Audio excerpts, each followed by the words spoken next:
पुण्याच्या विमाननगर परिसरातून एक धक्कादायक घटना समोर आली आहे।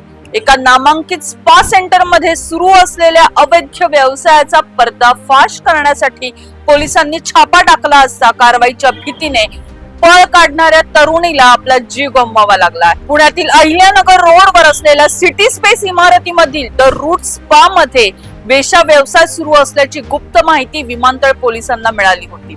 या माहितीची खातरजमा करण्यासाठी पोलिसांनी सोमवारी दुपारी 3:30च्या सुमारास एक बनावट ग्राहक पाठवला।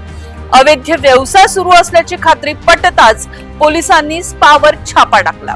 अचानक झालेल्या या कारवाईमुळे तिथल्या कर्मचाऱ्यांची एकच धावपळ झाली। यावेळी स्पा मॅनेजर आणि एका तरुणीने पोलिसांच्या तावडीतून सुटण्यासाठी पहिल्या मजल्यावरील गॅलरीतून थेट खाली उडी मार, तर स्पा मॅनेजर हुसेन शेख याच्या पायाला गंभीर दुखापत झाली असून याच्यावर ससून रुग्णालयामध्ये उपचार सुरू आहे। या कारवाईत पोलिसांनी 4 पीडित महिलांची सुटका केली असून या घटनास्थळी पोलीस उपायुक्त सोमय मुंडे यांनी भेट दिली।